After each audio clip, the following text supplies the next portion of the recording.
First at 10 tonight, a big night in Oregon's Republican race for governor. Four leading candidates faced off in a live debate right here in the KOIN 6 studios. Good evening. Thanks for joining us. I'm Anthony Costura, and this is the 10. You just saw him there, Representative Ed Deal, State Senator Christine Drazen, businessman and former Trailblazer Chris Dudley, as well as Marion County Commissioner Danielle Bethel, all participated tonight. Our Ken Boddy and Lisa Balick moderated that debate for us tonight. Lisa is now live here in the studio with the recap. Lisa, a lot of action tonight here in the studio. Yeah, and it was interesting because Ken and I had so many questions, and literally within 1 hour's time, we couldn't even get them all in. Yeah. So there are just so many key issues to discuss with these candidates, you know, and again, there's only just about 2 weeks left to get those ballots in. So they are going to be going around the state, a lot of them trying to win people over. And again, that election day, 2 weeks from tomorrow. It was a chance for the leading candidates for governor in the Republican Party to stand out, with a lot of Republican voters still undecided this close to election.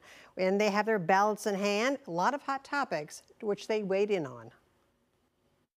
Marion County Commissioner Danielle Bethel, businessman and former Trailblazer Chris Dudley, State Representative Ed Deal, and State Senator Christine Drazen, weighing in on issues such as mail-in voting, abortion, immigration, and education, among many topics. Another one of the questions, would you ask for or accept an endorsement from President Donald Trump? I support every president. When I'm governor, I will support that. I'll have two administrations. So I will work with the present administration and I will work with the next administration. I think as governor, that is your role, to work with whoever is president. And absolutely, advocate for our state. I'll work with any administration. That's what we have to do as governor. Yes, sir. I'm not seeking the president's endorsement. I think it's important that we have a seat at the table for everybody. Just like when Biden was in administration and I was back in D.C. working with him and his team, I'll do the same with the Trump team.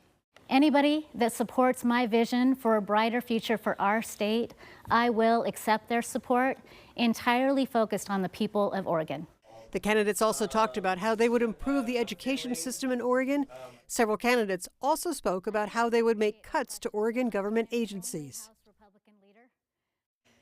Now, keep in mind, we will be having this for you on KOIN.com, up on our YouTube channel. We'll have more on that in just a moment. Also, keep in mind, there are more than 700,000 Republicans who will be voting in this closed primary in 2 weeks from tomorrow. A lot of people I've talked to out and about say they have not made a decision yet as to who they're going to vote for. Hopefully, this debate provided some answers. Anthony? Lisa Balick in studio tonight. Lisa, thank you. Republicans, of course, face a tougher path to victory in a state with a Democratic supermajority and a general election likely shaped by national politics. We continue our political coverage tonight with analysis on what comes next.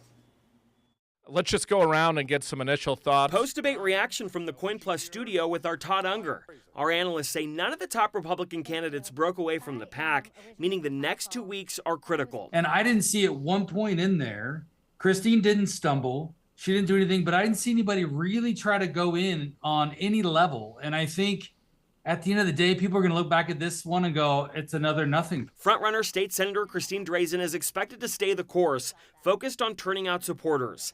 Meanwhile, they say challengers like Chris Dudley and Ed Deal need a late surge, looking for a defining message or moment to close the gap. And Deal and Dudley, they're going to have to find some nugget, whether it's from this debate or anything else, that they feel they can just push, and then argue that I am going to be the one that can actually win in November and get those voters to focus on electability in November, and that is them.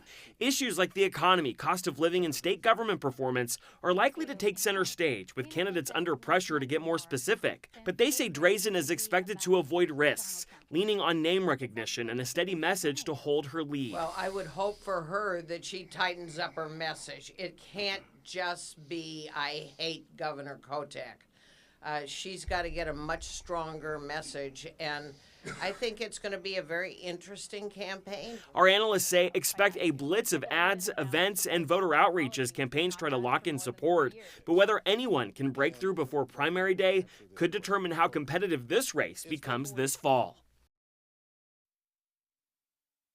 And as Lisa mentioned, Election Day is May 19th. That is 2 weeks from tomorrow. Those ballots are already out and voter registration is now closed.